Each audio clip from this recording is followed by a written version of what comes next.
నాకు తెలిసినంత వరకు అంటే పరుచూరి బ్రదర్స్ ఎలా అయితే ఒక మార్క్ క్రియేట్ చేశారో దాని తర్వాత కోనా వెంకట్ గారు అలాంటి మార్క్ క్రియేట్ చేశారు. సో కోనా వెంకట్ గారు రాసినవి, కోనా వెంకట్ గారి దగ్గర నుంచి మనకు వచ్చిన బ్లాక్ బాస్టర్స్ ఇప్పటికీ మనం చూస్తున్నప్పుడు టీవీలో వస్తున్నా, యూట్యూబ్లో చూస్తున్నా, రిపీట్లో చూస్తూ ఉంటాం. ఆయన అలాంటి మార్క్ని క్రియేట్ చేశారు. సో రైటర్గానే కాదు, ప్రొడ్యూసర్గా కూడా ఇంతమంది వచ్చి ప్రతి స్పీచ్లో నాకు తెలిసినంత వరకు 80% ఆఫ్ స్పీచ్ కోనా వెంకట్ గారి గురించే ఉంది. అది ఎందుకంటే డే 1 నుంచి బ్యాండ్ మేళం అనగానే నాకు మీ విజువలే ఎక్కువ వస్తుంది సార్. ఎందుకంటే ఏజ్ అంటున్నారు కదా, ఇక్కడ అందరికంటే ఇంకా ఆయనే నాకు అనిపిస్తుంది. ఆయన అలిసిపోలేదు. ఆయన ఏదైతే నమ్మారో దాన్ని ప్రేక్షకుల వరకు సక్సెస్ఫుల్గా టైం ఇచ్చి శ్రమపడి ల్యాండ్ చేశారనమాట. ఇవాళ ఆ సక్సెస్ని ఎంజాయ్ చేస్తున్నారు. అండ్ ప్రొడ్యూసర్గా ఈ చిత్రాన్ని మనందరికీ అందించిన కోనా వెంకట్ గారిని మాట్లాడాల్సిందిగా కోరుకుంటున్నాము.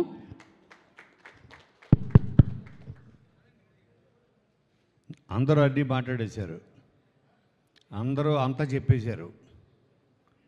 నేను ఈ థ్యాంక్స్ మీట్ చెప్పాల్సింది పెట్టింది నేను థ్యాంక్స్ చెప్దామని. అందరూ నాకు థ్యాంక్స్ చెప్తున్నారు. ఏదో నా కోసం నేను thank you meet thank you Kona గారు, థ్యాంక్ యూ కోనా గారు, థ్యాంక్ యూ కోనా గారు. ఏమంటే థ్యాంక్ యూ మీట్ నా కోసం పెట్టుకున్నాను, ఇది కాదు కదా. థ్యాంక్ యూ మీట్ పెట్టింది ఈ సక్సెస్కి కారణమైన వాళ్ళందరూ థ్యాంక్స్ చెప్దామని.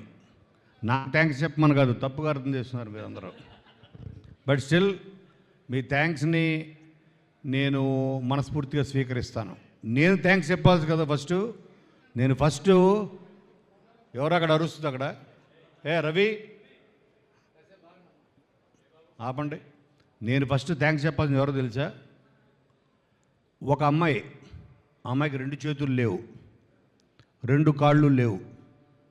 ఒక చిన్న బండి మీద, తోపుడు బండి మీద చెన్నై బీచ్లో తను బెలూన్లు అమ్ముకుంటుంది, heart shape balloons. Okay, heart shape balloons అమ్ముకుంటూ ఆ అమ్మాయి అన్నా వాంకో అన్నా తీసుకోండి అని చిరునవ్వుతోటి ఆ అమ్మాయి బీచ్ మొత్తం తిరుగుతూ, మద్రాసు చెన్నై బీచ్లో తిరుగుతూ హార్ట్ షేప్ బెలూన్స్, ఆ అమ్మాయి తమ్ముడు అనుకుంటా ఆ బండి తోస్తున్నాడు. ఓకే, ఆ అమ్మాయికి 2 చేతులు లేవు, 2 కాళ్ళు లేవు. ఫస్ట్ ఆ అమ్మాయికి నేను థ్యాంక్స్ చెప్తున్నా. దానికి కారణం తెలుసా? అదే బీచ్లో, ఇది 97లో జరిగింది. అదే బీచ్లో నేను సూసైడ్ చేసుకుందామని వెళ్ళాను. నా చేతి నిండా ఒక 50 ట్యాబ్లెట్లు ఉన్నాయి, 50 నిద్ర మాత్రలు. అవి తీసుకొని నా దగ్గర మిగిలిన చివరి డబ్బుతోటి ఒక వాటర్ బాటిల్ కొనుక్కొని 50 ట్యాబ్లెట్స్ తాగి చచ్చిపోదామని వెళ్ళాను. ఆ అమ్మాయిని చూసిన తర్వాత నాకు మళ్ళీ జీవితం మీద ఆశ వచ్చింది. అటువంటి అమ్మాయి చేతులు కాళ్ళు లేదు, రేపేంటో తెలియదు, ఈ బెలూన్స్ అమ్ముకుంటే తప్ప ఈ రాత్రి గడవదు. అటువంటి అమ్మాయి అంత ఆనందంగా బతికితే నేనెందుకు చావాలనుకున్నా. నా ఫస్ట్ ఫెయిల్యూర్ తర్వాత ఇది.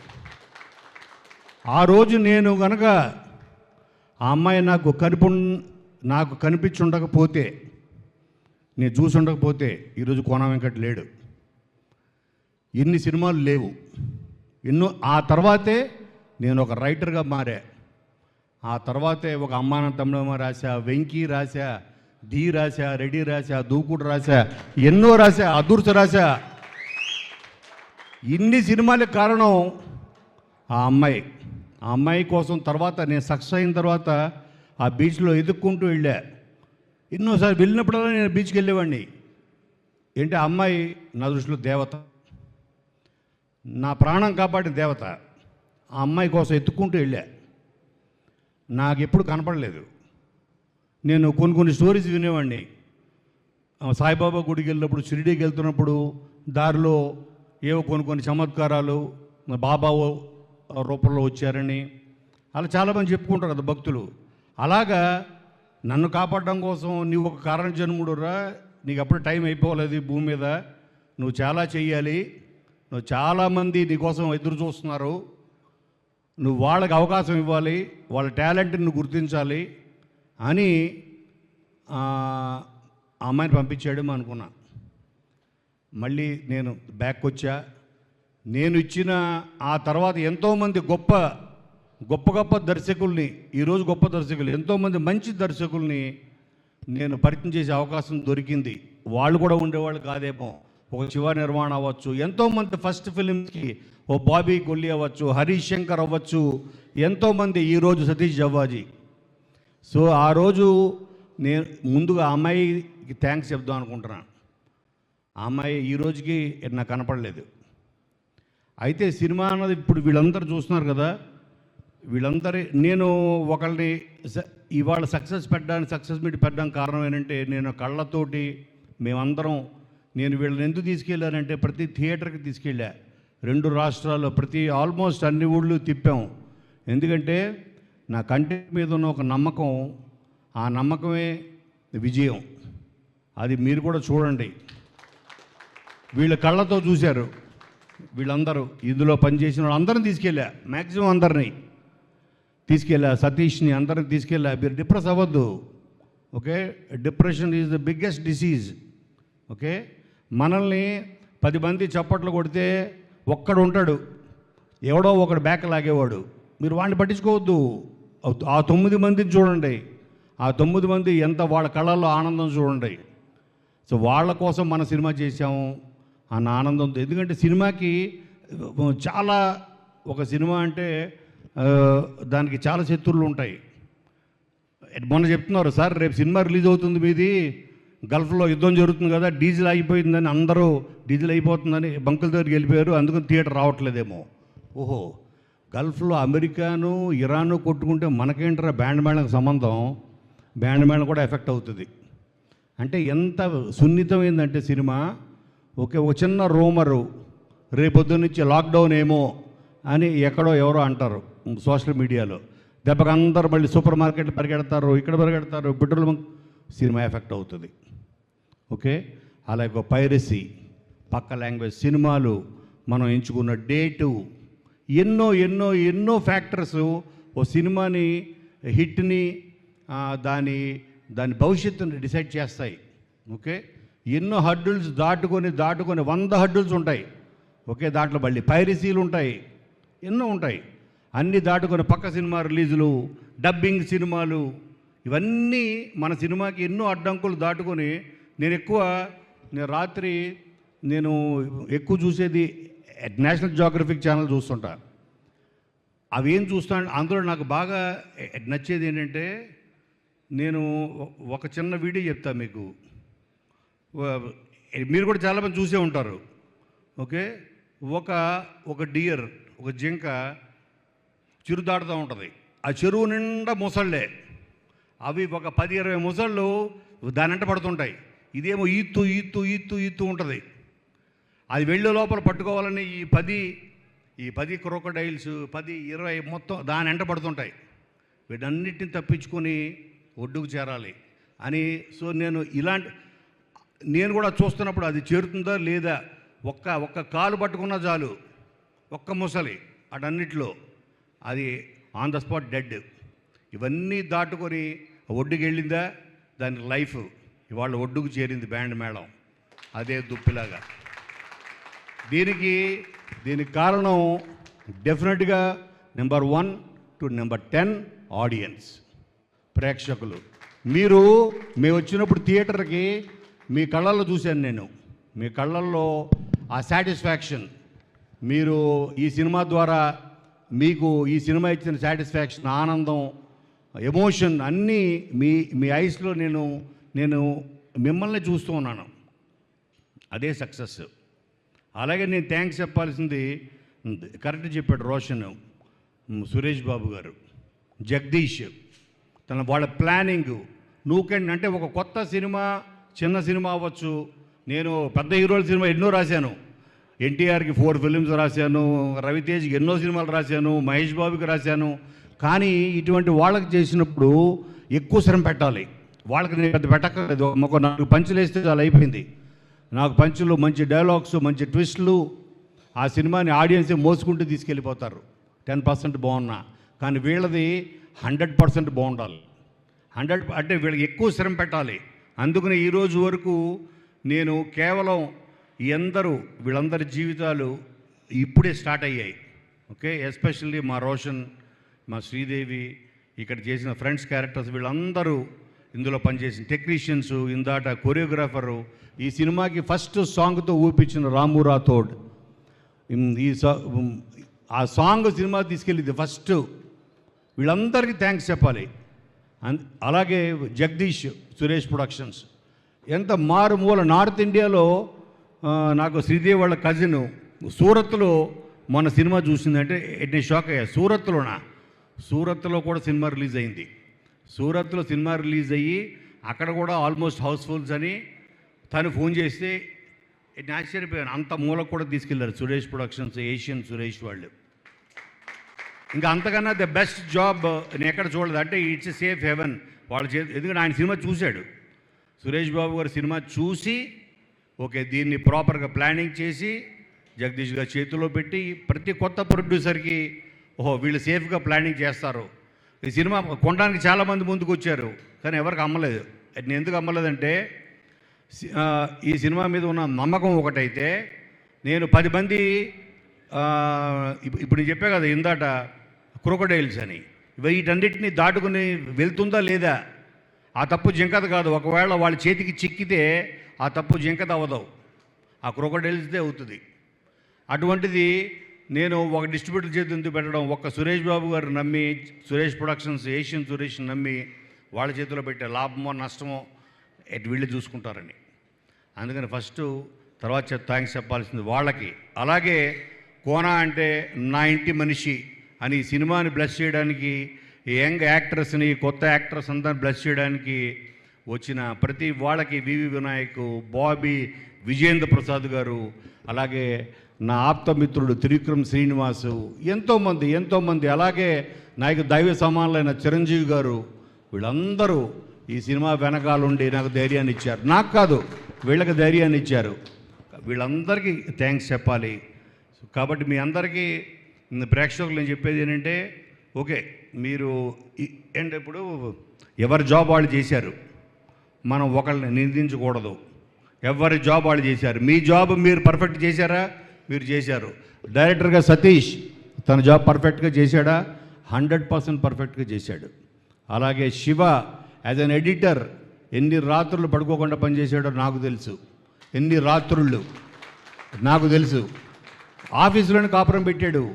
తను స్నానం చేసేటప్పుడు కూడా లేదు, నాకు తెలియదు, స్ప్రే పెట్టుకున్నట్టున్నాడు. చేసావు కదా, ఆ సోఫాలో పడుకునేవాడు డే అండ్ నైట్. సో కష్టం అన్నది దేవుడితో సమానం. మీ కష్టం వృధ పాట పాడుతున్నాండి.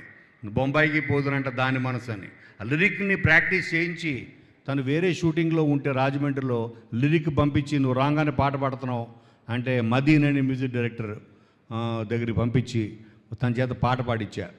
అలాగే ఇందాక చెప్పాడు శ్రీదేవి ఎంత ఎక్స్ట్రాడినరీ పెర్ఫార్మెన్సు. అంటే తను నా కూతురు లాంటిది కాబట్టి నేను ఎక్కువ నేను పొగడకూడదు అనుకున్నా. బట్ నేను 100% చెప్పకపోతే తప్పు అవుతుంది.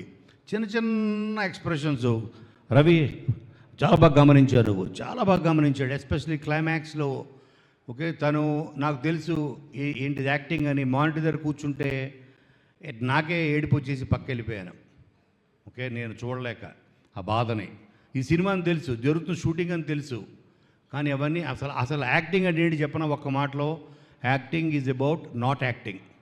యాక్ట్ చేయకపోవడం యాక్టింగ్, చేయకపోవడం. మీరందరూ యాక్ట్ చేయలేదు, జీవించారు. ఆ పాత్రలో మీరు జీవించారు. ఇప్పటికీ నాకు పూజ అని పేరు రాదు, దేవి అంట, అలాగే దినేష్ అంట, అంజీ అంట. అంటే నాకు ఆ పాత్రలు గుర్తున్నాయి తప్ప నాకు వాళ్ళ పేర్లు నాకు ఇప్పటికీ గుర్తులేదు. దానికి కారణం ఏంటి తెలుసా? మీరు ఆ పాత్రలో జీవించారు. అలాగే ఆ గుడ్డి క్యారెక్టర్ చేశారు. కరెక్ట్, రవిరాజు కదా. తను కూడా చిన్నవి. అప్పుడు నాకు ఆ బ్లాక్ ఆ కళ్ళద్దాలు పెట్టినప్పుడు తాను కళ్ళు మూసుకుని చేసేవాడు అనిపించింది నాకు. అవునా, కళ్ళు మూసి చేశాడు. ఎందుకంటే నా బాడీ లాంగ్వేజ్ చూసి అర్థమైపోయింది నాకు. ఓహో ఇతను ఏంటి తడుపుకోవడంలో ఎవరి పర్ఫెక్షన్. నెక్స్ట్ అలాగే ప్రతి వాళ్ళు ప్రాణం పెట్టారు. ఓకే మీరు పడిన కష్టం వృధా పోదు. మిమ్మల్ని కోనా వెంకట గుర్తించాడు, మిమ్మల్ని పరిచయం చేశాడు. మిమ్మల్ని రేపొద్దున ఇండస్ట్రీ గుర్తిస్తుంది, 100 మంది డైరెక్టర్లు గుర్తిస్తారు, మీకోసం క్యారెక్టర్లు రాస్తారు. ఓకే మిమ్మల్ని ఈసారి మీకు ఆడిషన్తో పని లేదు, నువ్వే సినిమా చేసావంటే బ్యాండ్ మేళం అని చెప్పండి చాలు. అదే మీ ఆడిషన్, అదే మీ విజిటింగ్ కార్డ్. అది చాలు, అది చాలు మీ విజిటింగ్. బ్యాండ్ మేళంలో నేను పలానా దేవి అని చెప్పు చాలు నువ్వు. అదే మీ విజిటింగ్ కార్డ్. నా కాన్ఫిడెన్స్ ఎంతంటే నిన్న రాత్రి ఐ టేకెన్ ఎ డెసిషన్. ఇండియాలో నాకు తెలిసి ఎవడు చేసి ఉండడు. నిన్న రాత్రి డెసిషన్ తీసుకొని ఒక టైటిల్ రిజిస్టర్ చేసి మళ్ళీ ఒక మరాఠీలో మళ్ళీ ఒక 5-6 డేస్ దీన్ని మళ్ళీ షూట్ చేయాలని సాయి కుమార్ గారితో మాట్లాడి, అలాగే రోషన్ శ్రీదేవితో కూడా మాట్లాడి మళ్ళీ దీనికి ఒక 5-6 డేస్ షూట్ చేసి అక్టోబర్ 16th మేము మళ్ళీ మరాఠీలో ఈ సినిమాని రిలీజ్ చేయబోతున్నాం. It is going to be Marathi version. అంటే ప్రాబ్లీ ఇప్పుడు తీసిన సినిమాని యాస్టీజ్గా డబ్ చేసి ఉండదు. It will be new version, a new take of band Melam in Marathi. Okay, I gone crazy అని అది కూడా ఆ టైటిల్ కూడా ఆయన ఇచ్చిన ఆయన గొప్ప డైరెక్టర్ వాళ్ళందరి పేర్లు నేను తర్వాత రివీల్ చేస్తాను. Still there is lot of time. So కాబట్టి మీరందరూ ఇక్కడ మీరు ఎవరిని నిందించొద్దు. మీ పని మీరు పర్ఫెక్ట్గా చేశారు. మీ అందరికన్నా మించి పర్ఫెక్ట్గా వాళ్ళ పని వాళ్ళు పర్ఫెక్ట్ చేశారనుకోండి. మీ అందరికన్నా the best job, perfect job చేసింది ఎవరు తెలుసా? ఆడియన్స్. మీ జాబ్ మీరు చేశారు, మీరు పర్ఫెక్ట్ జాబ్ చేశారు. అందుకే ఈరోజు ఈ థ్యాంక్ యూ మీట్ ఇది నా కోసం కాదు, ఓకే, మీకోసం. నాకు థ్యాంక్స్ చెప్పారు వీళ్ళందరూ కాదు, మీకు థ్యాంక్స్ చెప్పడం కోసం. 100% ఇది ఇప్పుడే స్టార్ట్ అయింది. 4 డేస్లో బ్రేక్ ఈవెన్ అంటే చాలామంది ఎగతాళి చేశారు. ఇదేంటి 4 డేస్లో అయిపోయింది, ఆ నెంబర్లు వేసేసుకున్నారండి. ఓకే, సో నెంబర్లు వేసేసుకుంటే నేను మరి వీళ్ళ కళ్ళల్లో ఆనందం ప్రేక్షకుల్లో చూసింది. ఆ ప్రేక్షకులు అన్ని థియేటర్లో నేనే కొనేసి నింపేశాను నాకు అంటారేమో రేపు పొద్దున. ఓకే, అంటే నాకు సినిమా తీసిన బడ్జెట్ కన్నా ఎక్కువ అయిపోద్ది నాకు. సో కాబట్టి వీళ్ళందరిని బ్లెస్ చేయండి. I'm really proud. నేను ఇన్ని సినిమాలు తీశాను, గీతాంజలి అనే సినిమా తీశాను యాజ్ ఎ ప్రొడ్యూసర్గా. ఒక నీవెవరు అవ్వచ్చు, ఒక గల్లీ రౌడీ అవ్వచ్చు, ఒక నిన్ను కూర అవ్వచ్చు. బట్ ఐఎమ్ ప్రౌడ్లీ సేయింగ్ నా లిస్ట్లో ఓకే టాప్ 3లో ఉండే సినిమా బ్యాండ్ మేళం. ఓకే, రోషన్, సిరి, మీరు నేను ఎన్నోసార్లు చెప్పాను, మళ్ళీ చెప్తున్నాను. You people are going to rule this industry one day. Rule, no doubt. Okay, దానికి కారణం ఏంటంటే మీ డెడికేషన్. మీరు అన్నారు కదా డే అండ్ నైట్ నిద్ర లేకుండా నాతో పాటు సమానంగా మీరు తిరిగారు. ఓకే, మీకు ఒక హాస్టల్ వార్డెన్ లాగా, ఓ టీచర్ లాగా, ఓకే, ఒక ఫాదర్ లాగా బెత్తం పట్టుకుని నేను ఓన్లీ చేతిలో బెత్తం పట్టుకునే పని మాత్రమే చేశాను. But thanks a lot Satish. నువ్వేమీ అధైర్యపడద్దు. ఈ సినిమా సక్సెస్ స్పీక్స్ అంటారు కదా, దాని మించింది ఏది లేదు. ఓకే, మీ అందరికీ మరొక్కసారి థ్యాంక్ యూ ఎవ్రీబడి. ఈ ఫంక్షన్కి వచ్చిన ప్రతి వాళ్ళకి ఏది ఫ్రమ్ ద బిగినింగ్ మన వ్యాలంటైన్స్ డే గ్లిమ్స్ నుంచి వచ్చిన ప్రతి గెస్ట్కి ఓకే అందరికి చివరిసారిగా మరొక్కసారి థ్యాంక్స్ చెప్తూ ఐ థింక్ మన జర్నీ ఎండ్స్ ఇయర్. ఇక్కడ ఉన్న వాళ్ళందరిది మనందరి జర్నీ ఎండ్స్ ఇయర్. ఈరోజు మళ్ళీ maybe will meet with another film. Of course ఈ మరాఠీ కోసం మళ్ళీ మేము షూట్ చేయబోతున్నాం, మళ్ళీ కలుస్తాం, మళ్ళీ ఫంక్షన్స్ ఉంటాయి, మళ్ళీ తిప్పుతాం మిమ్మల్ని. తిప్పుకుంటాం అని ఆయన అనే ముహూర్తం రాశాడు కానీ చంద్రబోసు. సో మిమ్మల్ని తిప్పుతూనే ఉంటాను. ఇండియా మొత్తం, అక్కడైపోతే మలయాళం, అక్కడైపోతే తమిళ్, అన్ని చోట్ల మిమ్మల్ని తిప్పుతూనే ఉంటా. ఓకే, వీలైతే నీ లోపల రాము మరాఠీలో కూడా నువ్వు నేర్చుకో. మరాఠీలో కూడా పాడుతూ వచ్చా చూసావా, మరాఠీలో కూడా రాము రాతోడే పాడతాడు తిప్పుకుంటున్న సాంగ్. సో అందరికీ మళ్ళీ మరొకసారి థ్యాంక్స్ అలాట్. వీళ్ళందరి మొహాల్లో చిరునవ్వు నింపినందుకు ఓకే, వీళ్ళందరికీ కాన్ఫిడెన్స్ ఇచ్చి ప్రేక్షకులు వీళ్ళ ఫేస్లో స్మైల్స్ కారణం మీరు. ఆ స్మైల్స్ని ఎవ్వరూ దాన్ని చెరిపేయలేరు. Keep you smiles guys. మనం మీకు లైఫ్లో ఇంకా చాలా ఉంటుంది ముందు, ఎన్నో ఫేస్ చేయాలి. Don't get depressed by one couple of ఇది అస్సలు పట్టించుకోవద్దు. Success is much bigger. వీటన్నిటికన్నా ఆ సక్సెస్ మీ చేతిలో ఉంది. మీరు లైఫ్లో మరింత ముందుకెళ్ళాలని మనస్ఫూర్తిగా నేను మిమ్మల్ని కోరుకుంటూ ప్రేక్షకులకు మరొకసారి ధన్యవాదాలు. థ్యాంక్ యూ కోన వెంకట్ గారు. Thank you so much. KFC ద్వారా